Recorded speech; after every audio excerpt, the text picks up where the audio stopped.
Assalamu alaikum wa rahmatullahi wa barakatuh. Ya ayyuhal Muslimun. To the long-time listener and first-time visitor, we welcome you to this episode. Now, without further ado, let's get into it. Alhamdulillahi Rabbil Alameen, al-aqibatu lil-muttaqeen, wa la udwana illa ala zalimin.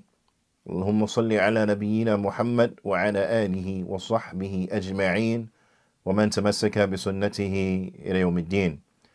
ثم أما بعد الحمد لله على نعمة الإسلام والسنة. We praise Allah subhanahu wa ta'ala and we ask that Allah subhanahu wa ta'ala He raised the mention of our Prophet Muhammad sallallahu alayhi wasallam and He grants him peace.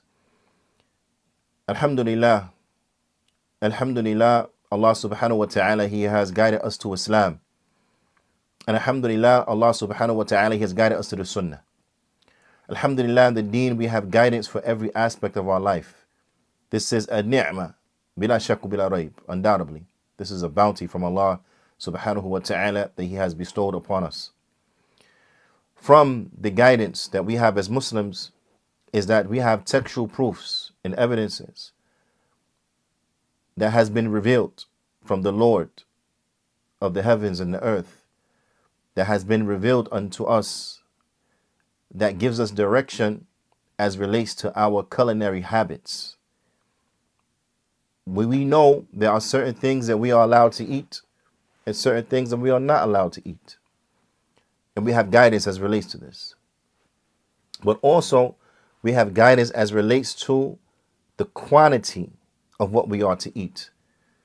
And there's a lot of benefit in this. Now, so we want to look at it, inshallah ta'ala, and examine it, because the benefit of it, it is that which benefits all of mankind if they abide by these rules and regulations in which Allah subhanahu wa ta'ala He has sent down. And I want to remind you that these rules and regulations, they are for our benefit. They are so that we benefit, bithnillahi ta'ala.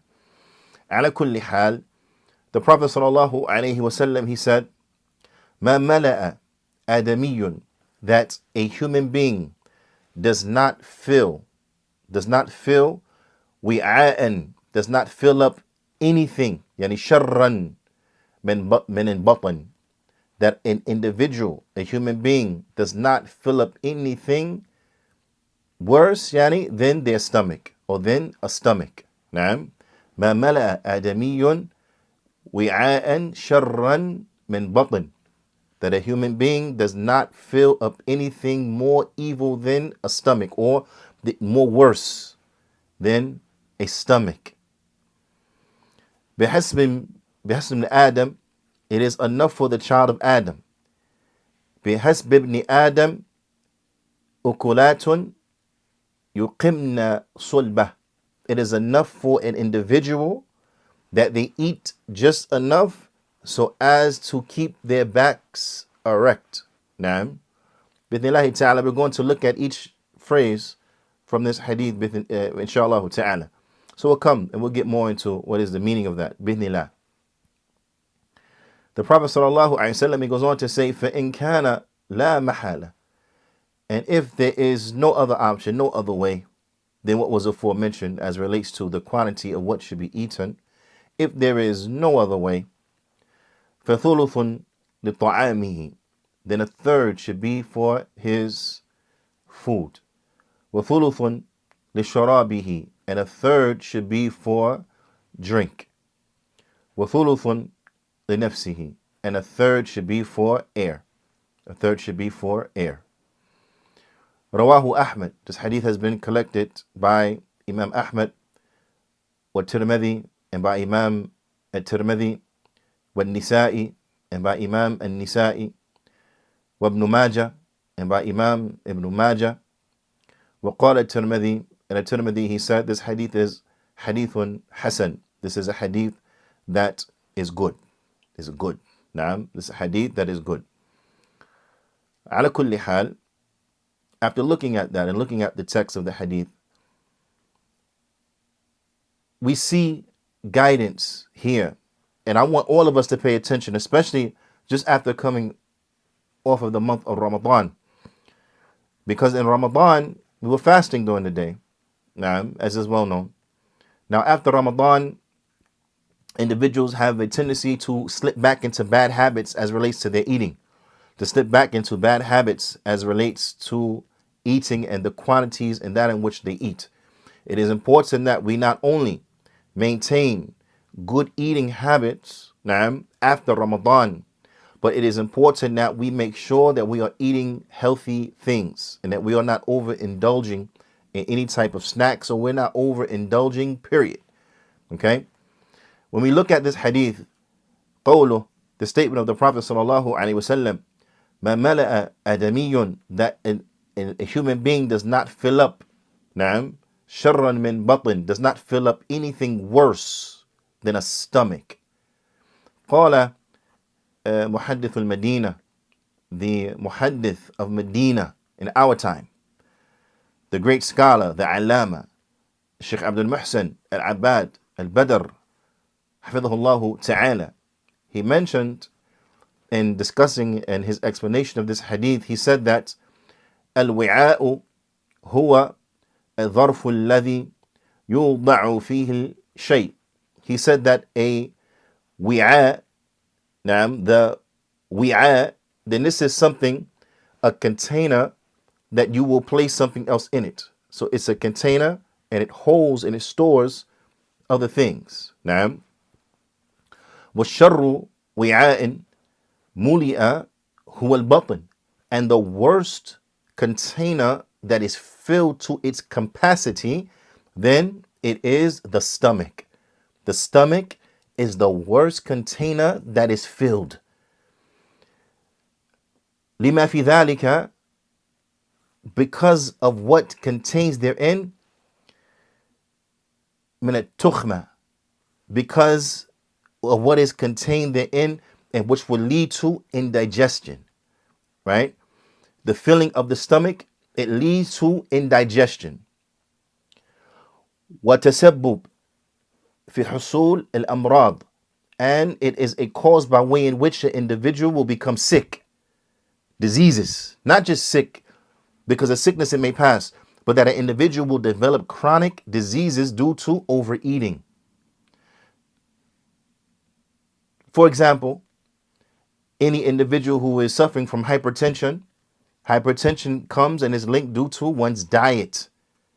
Any individual who is suffering from diabetes, and we're not talking about type 1 diabetes, we're talking about type 2 diabetes, then this is linked to what? To one's diet, to the food in which they intake and the quantities thereof. But in both of these examples, they have an individual taking in too much of this or too much of that, too much of this or too much of that. And this is what leads to these ailments. Now, and there are other ailments, of course, that are linked to the stomach, which is well known. The point here is not to get into each and one of these ailments, but it is to bring an example so that it is well known that overeating leads to diseases. Overeating leads to diseases, and it leads to deterioration and of the quality of an individual's life. Whereas moderation, then by way of it, one will be able to avoid these diseases. So when one looks at this and the impacts of that overeating, that gluttony will have upon a person's life, and all of the problems that will be as a result due to overeating, then they will see that, yes, the worst thing that is filled up is the stomach. This is the worst thing that a person can fill up, is their stomach. Now, the Shaykh also, he says, وَلِمَا يُورِثُهُ مِنَ الْكَسَلِ, and also that which will come from a person being lazy. Overeating leads to a person being lazy. Naam, وَالْفُطُورِ, and it leads to a person, being lethargic. Lethargy. They will suffer from lethargy and they will become lethargic due to overeating, due to oversatiation. وَالْإِخْلَادِ إِلَى الرَّاحَةِ, and it will lead to a person being just lazy across the board. It will lead to an individual being lazy, lacking in energy, so on and so forth. All of these things are bad. When a person is suffering from certain ailments, now from the things that the doctors they advise is to become more active, to start to walk, make more steps inside of your day, lightly walk, jog for those who don't have knee problems or back problems that will exacerbate that problem. But whatever the case is, to become more active. Whereas inactivity, this not only leads to diseases and it leads to ailments, but it also compounds of ailments and diseases. So we have guidance in the deen that helps us in every aspect. Helps us in the dunya and it helps us in the akhirah. It helps us in dunya and it helps us in the akhirah. So the Prophet ﷺ, he just didn't tell us the worst thing that fill up is the stomach, but then he gave us direction, he gave us guidance. So the Prophet ﷺ, he goes on and he says, بِحَسْبِ ibn Adam, it is enough for the son of Adam, it's enough for the human being, son or daughter of Adam.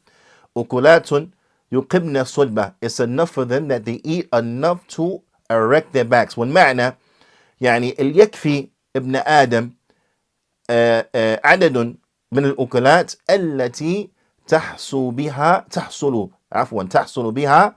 حياته. It's enough for the child of Adam that they eat enough to maintain their life. They eat enough to stay alive. Now, so at the bare minimum, the Prophet ﷺ is telling us the bare minimum of what a person should eat, it should be enough for them to maintain their life, to stay alive. So they eat to stay alive. Now, وهو معنى قوله, and this is the meaning of the statement of the Prophet ﷺ, يقبن ظهر يعني صلبة, that they keep their صلبة erect, ظهر, enough to keep their backs upright. This is what that means. نعم. وفي ذلك حث على التقليل, and with this then there is an encouragement to limit what one eats من الأكل, to limit what one eats, وعدم التوسع فيه, and not to overeat and not to eat too much. So I want to make this point. A way in which an individual could accomplish this is by eating healthy. Because when one eats healthy, the body is able to extract from it what it needs to keep going. Whereas from a little bit of food that is put therein. Whereas when an individual eats foods that are low in nutrients, what happens is that the body is not able to extract what it needs from it. So for an example, it's as if the body, it needs gas, right? And you eat something and it only contains 5% of gas. The body needs 100%. You eat something, it only has 5% of gas. Now, so what's going to happen? You have eaten 95% of junk.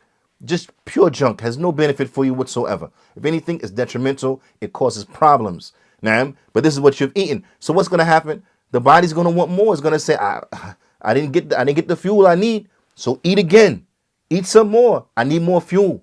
And that's going to lead to a person overeating. Whereas if you eat healthy, you eat things that are healthy, now good in nutrients, so on and so forth, then what's going to happen? The body's going to get what it needs from it. You don't have to eat again. Then you're not going to feel hungry anymore. So it's important that we begin to eat healthy. Ya ibadallah. Ya ahlus sunnah. Ya muslimun. We have to eat healthy. We have to take care of ourselves. Do not overindulge in junk food. Do not snack all the time. I'm not saying never eat a snack. I'm not saying don't eat candy bars, don't eat ice cream. I'm not saying that. You can have some chips, you can have some ice cream. But what I'm saying is I'm encouraging you, eat healthy. Eat your vegetables. Make sure you're getting the proper amounts of protein. Make sure you're getting the proper amounts of nutrients. Make sure you're drinking enough water. Now, make sure you're eating healthy. Watch your diet. Watch what you put in your mouth. Do not eat this fast food that you find outside in these places. It is very bad for you. Stay away from processed foods. They're very low in nutrients, very high in salt and things of this nature that are very bad for you. Now, stay away from unhealthy foods. It will help you to limit what you eat because you will feel satiated and you will not feel hungry just by eating a little bit. Okay? So I want to stress that because we encourage what? To eat a little bit, Now, and do not overindulge in eating. ليحصل للإنسان الخفة, to a person they'll be light. والنشاط, and they'll be energetic. When a person eats healthy, they feel light, they feel energetic. What happens when you eat a really big meal? Comfort food, as we call it, which is good from time to time, but not all the time. Okay? Comfort food, as we call it. What happens when you eat comfort food? You feel lethargic, right? You feel heavy. You don't want to get up and do anything, but what? Now you want to take a nap because you feel weighed down, right? You feel weighed down. Whereas when you eat healthy, you feel energetic. You're ready to go out. Let's play some soccer. Let's run some laps. Let's jog. You feel energetic because you ate healthy. You ate good. Okay. So this is from the benefits of limiting what one's eat. وَالسَّلَامَ مِنَ التَّعَرُّضِ لِلْأَمْرَاضِ. And also when you eat and you watch your diet and you limit your consumption, then you will be protecting yourself from what? From potentially developing sicknesses. Well, from particularly developing chronic sicknesses and from getting sick. التي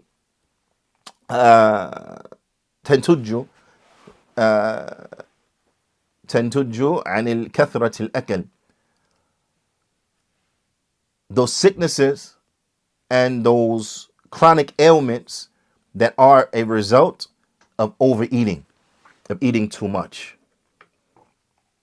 The Shaykh, he goes on to get into the next statement of the Prophet ﷺ, because remember, this is just eat enough to stay alive, to kill the hunger pains. Eat enough to kill the hunger pains, then that's it. Don't eat no more. Now, so a person, he may come in, and this is if you can do that. A person may come in and say, well, that's hard. I need to eat a little more than that. I need to eat a little more than that. So then the deen, is it just rigid? Is it just says, no, you eat enough to stop the hunger pain, then that's it. You don't eat no more, right? Like you have some people, they have invented these diets and these things that they've taken as a lifestyle, acts of worship, and so on and so forth, where they don't eat anything solid for breakfast. Breakfast is not solid. It has to be a liquid. You don't eat solids in the day, in the breakfast. It's liquid. Later on in the day, you'll have meals and so on and so forth. No. We don't need any book written by anybody how to eat to live. We have guidance here in this hadith, suffices us. Allah subhanahu wa ta'ala, in his noble book, he tells us to take our adornments to every masjid. Now, take our adornments to every masjid. Then Allah ta'ala, he says, Kulu washrabu. Eat and drink. Eat and drink. Now, what is the, what do you say? What is that which will govern our eating and our drinking? Is Allah Ta'ala's next statement. Allah Ta'ala says, وَلَا تُسْرِفُوا. And do not be extravagant. Do not overdo it.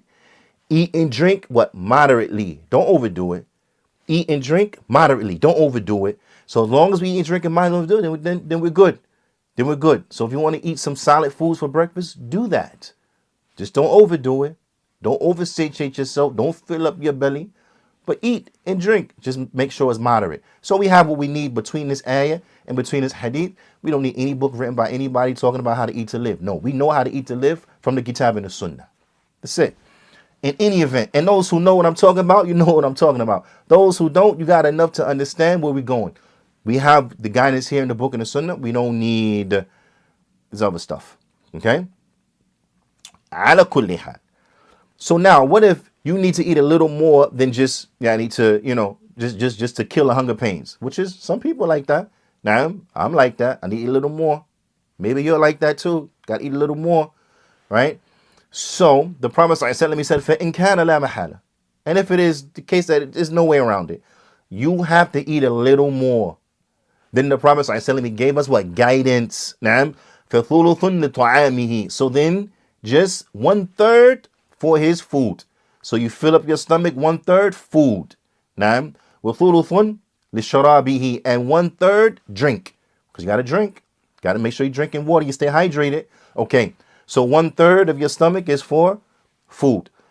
The second third of your stomach is for what? It's for drink. And the third, right, of your stomach is what? Is empty. It's for air. The Shaykh, he mentions, he says, إِذَا لَمْ يكتفي الإنسان بأكلات يقمن صلبة. He said if a person that is not enough for them just to eat that which will straighten their backs, in other words, kill the hunger pains, وكان لا محالة, and there is no way around, there's no option except that they need زائدا عن هذا المقدار, they need more than that was mentioned just to kill the hunger pains. فليكن,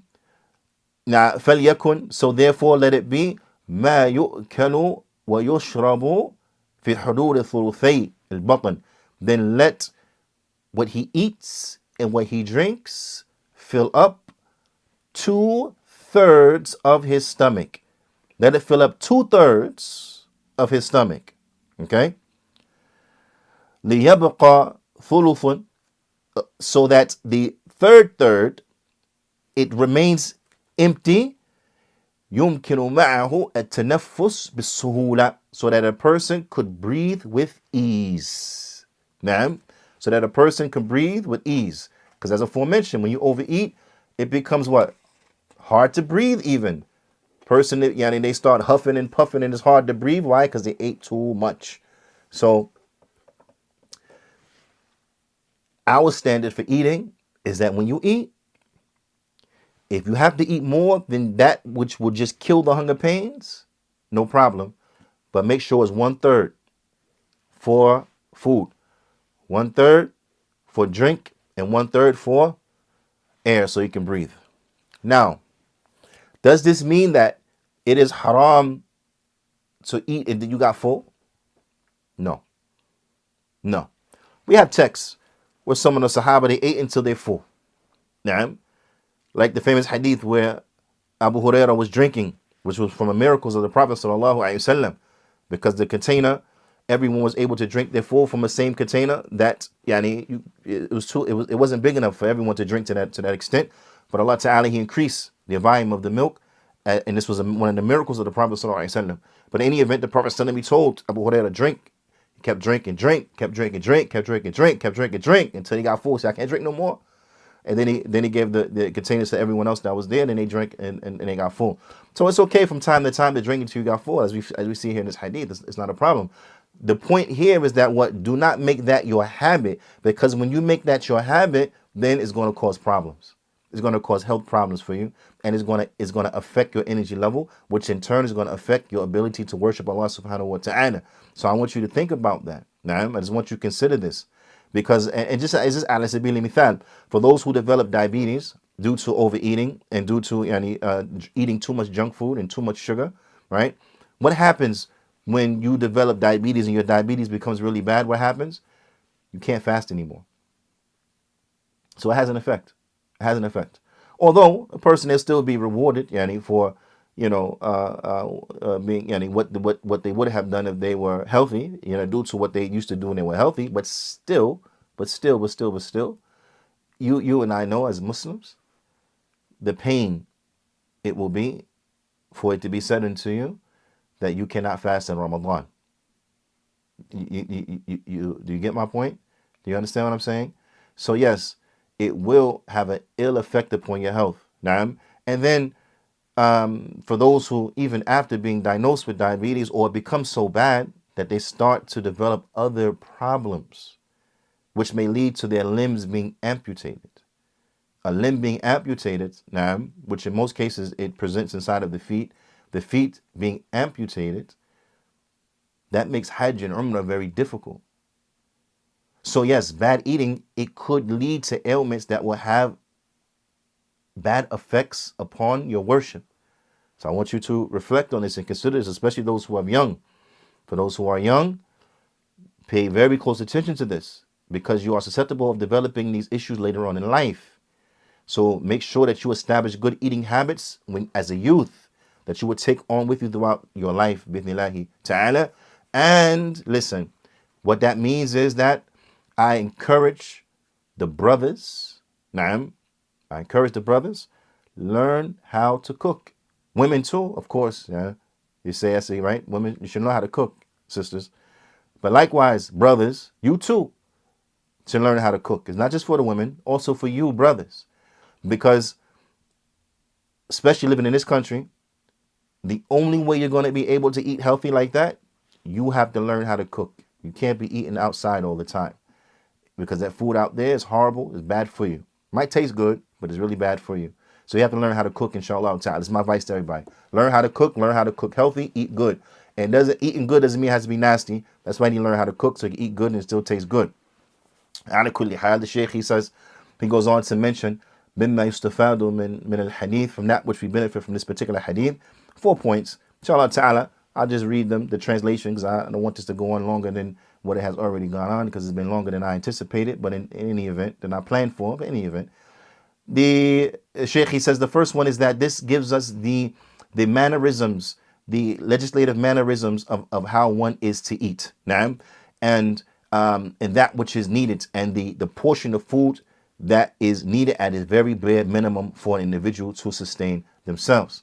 The second is a warning from filling up the stomach, from overeating, from oversatiation, due to that which would result in from sicknesses and from laziness and from an individual being lethargic and lacking in energy, so on and so forth. Now, so it's a warning from overeating. The third, it shows us that portion that is needed to sustain one's life. Okay, that portion, that the very bare minimum of portion that is needed to sustain one's life, and that is that one eats enough to keep their back upright. If you eat enough to keep your back upright, this is the bare minimum of what you would need to eat to stay healthy enough to live a good and have a good quality of life. And then fourthly, it explains to us that if you must eat more than the very, very, very bare minimum, it's okay. We have guidance, and that you eat enough, and you eat and drink enough that will fill 2/3 of your stomach. Now, very important, brothers and sisters. We have to eat right. We have to be very, very, very serious about our health, exercise, eat right, stay hydrated, take your vitamins, so on and so forth. Do what you need to do to maintain good health, and encourage each other and help each other to maintain the good health, insha'Allah ta'ala. Inshallah ta'ala, check out some of these other classes and playlists so you may benefit bi'ithnillahi ta'ala. Illa liqa, till next time we meet. Astawdirukumullah. Wassalamu alaikum wa rahmatullahi wa barakatuh.